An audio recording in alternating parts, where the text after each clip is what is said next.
Are you getting nervous about gardening season and how your back is going to stand up to it? Well, in today's video, I'm all about sharing with you my secret weapon called the hip hinge that you can do proactively before the gardening season begins. Yes, before the flowers start to come up and the green grass and the snow's gone, all of that. You can do it now. You can practice this hip hinge now so that it can integrate into your routine when you're gardening. So, let's get started. Welcome back to Real Moves for Real Life. My name is Lisa Workman and I'm here with my sidekick today, Mr. Indiana Bones, aka Harrison, and we are going to show you how to move a little bit more effectively with your back this spring and summer.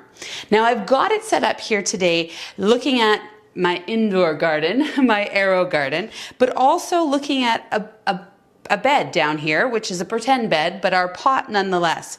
And we're gonna work on the actions required for you to bend over in your garden.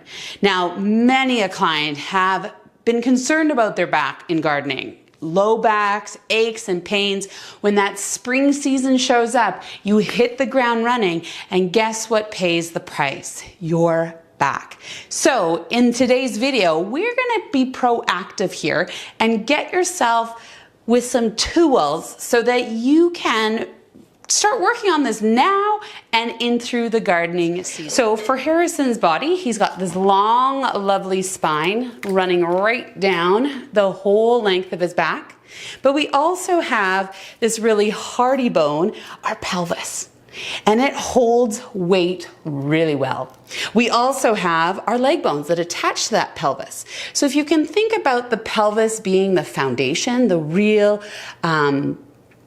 holder of all the movements, and then our spine will move one way off of that pelvis, and so will the legs and now for me, I'm going to show you maybe how you're typically moving, and then Mr. Indiana Bones is going to be helpful and support us and show us in his body. So with my standing bed, as you can imagine, this is my standing gardening bed, aka my arrow garden.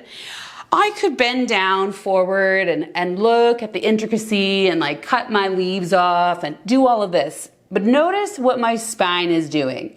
I'm rounding my spine. I could be rolling my shoulders forward as I do what I need to do at my standing bed. Instead, this is what I'm suggesting, is the hip hinge. I love alliteration.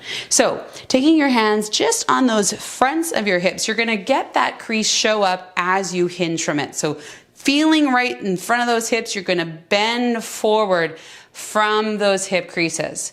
Now I can still get my head down pretty low towards what I'm looking at, but that is where the action is coming from my hips, which are partly my leg bone and my pelvis. So as I can say, is my solid foundation of my pelvis is holding me as opposed to putting all the load on my spine. So again, take a second view.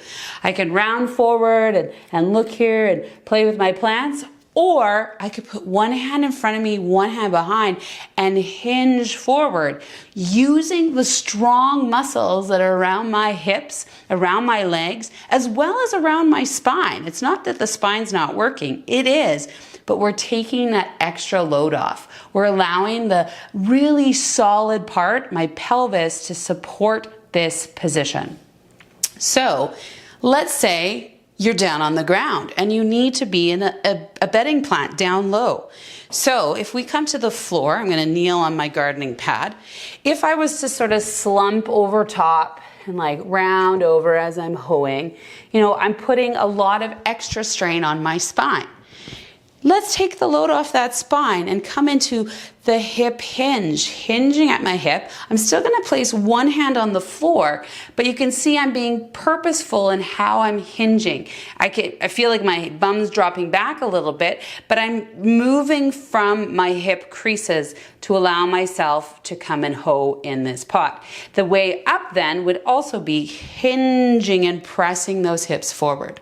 So we're moving from the leg bones and the pelvis as opposed to just from from the spine. Like I can round my spine and do what I need to here, but I could also come here and do what I need to do here.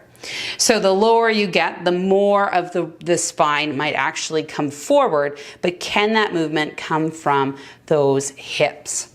So to give you an example with Harrison, he can be a bit more of a visual. If I come in a bit here, you can see that the leg bones are right underneath that pelvis, and as he hinges from those hip creases, he has the action correct. Now, he's pretty rigid through his spine, so he's not going to round his spine like I can, but you can imagine if you need to see how you're bending forward at the hips and how much more is included from this pelvis, the leg bone, and the rest of the spine is all supporting you that whole way through.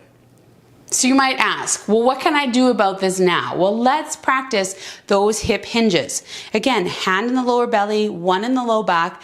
We can hip hinge from here. And it doesn't have to just be gardening, right? If I was needing to hip hinge and pick something up, I can be stronger on my 2 feet, my 2 legs, and my pelvis, using the distribution of load to my legs as well as the back, and not taking it all into the back. Because the more we load up the back, the likelihood of having some strain, irritation, some pain will go up.